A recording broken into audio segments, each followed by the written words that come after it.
السلام علیکم۔ آج بات کرتے ہیں پاکستان آئی ایم ایف کے پاس کیوں جاتا ہے، بار بار ہمیں آئی ایم ایف کے پاس جانے کی ضرورت کیوں پڑتی ہے، کیا ہمارے پاس آئی ایم ایف کے علاوہ بھی کوئی آپشن ہے؟ تو اس کے اوپر بات کرتے ہیں۔ سب سے پہلے اگر دیکھیں تو پاکستان آئی ایم ایف کے پاس کیوں جاتا ہے۔ آئی ایم ایف کے پاس پاکستان اس سے پہلے تقریباً 22 دفعہ جا چکا ہے۔ آج کل اگر دیکھا جائے 22 ٹائمز تک پاکستان آئی ایم ایف کے پاس جا چکا ہے۔ اگر آج کل دیکھا جائے تو آج کل جو پاکستان جس لون کے پروگرام میں ہے اس کو $6 بلین کا پروگرام کہتے ہیں، اور یہ آئی ایم ایف نے بیسیکلی سٹارٹ کیا تھا 2018 کے اندر، لاسٹ گورنمنٹ کے اندر۔ ابھی بھی پاکستان آئی ایم ایف کے ساتھ نیگوسیشنز میں ہے، اور اس کی وجہ کیا ہے، اس کی بیسیکلی اگر دیکھا جائے تو اس وقت 3 وجوہات ہیں، لیکن اگر ٹوٹل آپ کیلکولیٹ کریں گے تو ایک ہی وجہ ہے، اور اس کا آنسر ہے جی کرنٹ اکاؤنٹ ڈیفیسٹ۔ اب یہ کرنٹ اکاؤنٹ ڈیفیسٹ کیسے ہے اور آئی ایم ایف کے پاس ہمیں جانے سے کیا فائدہ ہوگا، اس کے حوالے سے دیکھیں تو پاکستان کے پاس اس سال جو ٹوٹل پاکستان نے امپورٹس کی تھیں وہ تقریباً پاکستان کی ٹوٹل امپورٹس بنتی ہیں $59.8 بلین۔ یہ 11 مہینوں کی ہیں، ابھی ایک مہینے کی آنا باقی ہے، تو اس وجہ سے میں یہ پریلیمنری ایک انڈرسٹینڈنگ کے لیے آپ کو یہ بتا رہا ہوں۔ یہ پاکستان کی امپورٹ تھی۔ اب اسی طریقے سے دیکھا جائے تو پاکستان کی ایکسپورٹس کتنی تھی۔ پاکستان کی ایکسپورٹس تقریباً $26.8 بلین تھی۔ امپورٹس اور ایکسپورٹس اگر دونوں شامل کر لیا جائے، اس کے علاوہ اس کے اندر آپ یہ ڈالیں کہ باہر سے ہمیں کہاں سے پیسے اور آتے ہیں، تو سب سے زیادہ ہمیں جو پیسے آتے ہیں پاکستان کے اندر وہ آتے ہیں ریمیٹنسز، یعنی کہ جو پاکستانی ملک سے باہر ہیں وہ ہمیں واپس پیسے بھیجتے ہیں، جو کہ ہماری اکانومی کا ایک بہت بڑا پارٹ ہے۔ تو یہ ہیں $26.1 بلین۔ اب اگر آپ یہ دیکھیں کہ امپورٹس میں سے ایکسپورٹس میں سے اور ریمیٹنسز میں کون سی کرنسی پاکستان میں آ رہی ہے، تو یہ دو ایریاز انورڈ ان فلو کے ہیں، اور امپورٹس کے ذریعے سے پاکستان سے ڈالر آؤٹ فلو یعنی کہ باہر جاتے ہیں۔ تو اگر اب دیکھا جائے آؤٹ فلو اور ان فلو کے درمیان سے، تو پاکستان کے درمیان میں جو ٹریڈ ڈیفیسٹ آتا ہے، یہاں آپ اس میں میں نے ابھی سروسز نہیں ڈالی، تو اگر آپ ٹوٹل ٹریڈ ڈیفیسٹ ان دونوں کا ملا کے بھی دیکھیں تو پاکستان کے پاس تقریباً $6.9 بلین کا ڈیفیسٹ اب موجود ہے۔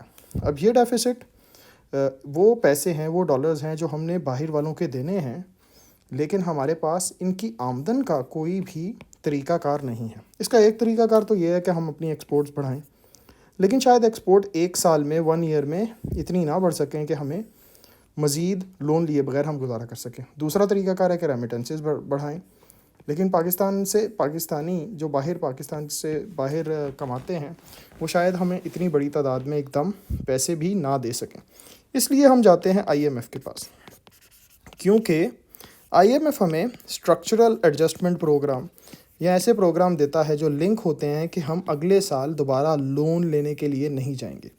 ایک تو ریزن یہ ہے، اور دوسری ریزن یہ ہے کہ آئی ایم ایف جو ہے، آئی ایم ایف کے پاس لویسٹ انٹرسٹ ریٹ ہوتا ہے۔ جیسے 2008 میں lowest interest rate I M F سے ہی ملتا ہے، مطلب آئی ایم ایف ہمیں اتنے ڈالرز دے دیتا ہے کہ ہم لوگ ڈیفالٹ نہ کریں اور ہم اپنی پیمنٹس جاری رکھ سکیں۔ تقریباً 0.5% سے لے کے 1% تک انٹرسٹ جو ریٹ جو دنیا میں کوئی دیتا ہے تو وہ صرف آئی ایم ایف ہے۔ اور تیسرا پوائنٹ یہ ہے کانفیڈنس۔ آئی ایم ایف کے لون دینے سے یہ بات ثابت ہوتی ہے انٹرنیشنل ڈونرز اور انٹرنیشنل لینڈرز کو، یعنی کہ جو پیسے وغیرہ پاکستان کی گورنمنٹ کو دے سکتے ہیں، کہ پاکستان کی اکانومی دوبارہ سے سروائیو کر پائے گی، اور اس کی وجہ سے بھی پاکستان میں انویسٹمنٹ ہونا شروع ہو جاتی ہے اور فورن ڈائریکٹ انویسٹمنٹ آنا شروع ہو جاتی ہے۔ تو رائزنگ فورن ڈائریکٹ انویسٹمنٹ کے ذریعے سے بھی ہمارا کرنٹ اکاؤنٹ ڈیفیسٹ جو ہے وہ کم ہو جاتا ہے۔ اسی طریقے سے پاکستان کے اندر مختلف قسم کے پورٹ فولیو انویسٹمنٹس بھی آ سکتے ہیں۔ اگر سمپل ورڈز میں دیکھا جائے تو پاکستان آئی ایم ایف کے پاس کیوں جاتا ہے، اس کی آپ 3 ریزنز لکھ سکتے ہیں۔ پہلی ریزن، پاکستان کا کرنٹ اکاؤنٹ ڈیفیسٹ، یعنی کہ پاکستان میں آنے والے ڈالر کم اور جانے والے باہر زیادہ ہیں۔ سب سے پہلی ریزن یہ ہے۔ اور دوسرا اگر آپ اس میں آئیڈینٹیفائی کرنے کی کوشش کریں تو پاکستان کی ایکسپورٹس بہت سٹیگننٹ ہیں، تقریباً $25 بلین کے قریب، 21 سے 25-26 بلین ڈالر کے قریب یہ ایکسپورٹ سٹیگننٹ ہیں، جبکہ ہماری امپورٹس مسلسل بڑھ رہی ہیں۔ اور اگر تیسری ریزن آپ دیکھیں تو پاکستان کی اکانومی کے کچھ اسٹرکچرل ایشوز ہیں، یعنی کہ ہمارا ایریا جو ہیں وہ سسٹینیبلٹی اور پولیٹیکل سسٹینیبلٹی اور فائنینشیل سسٹینیبلٹی اور ایز آف ڈوئنگ بزنس اور کاسٹ آف ڈوئنگ بزنس کی وجہ سے ایک لو رینکنگ اوریجن ہے، جس کی وجہ سے بہت زیادہ انویسٹرز پاکستان میں نہیں آتے۔ تو امید ہے آپ کو آئی ایم ایف کے حوالے سے کہ آئی ایم ایف کے پاس پاکستان کیوں جاتا ہے انف انفارمیشن ملی ہوگی، اور میں مزید اسی حوالے سے مختلف قسم کی ویڈیوز بھی بناتا رہوں گا۔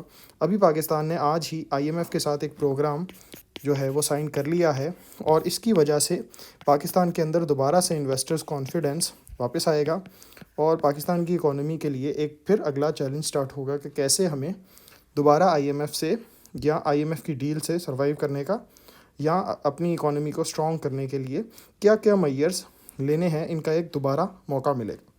Thank you very much for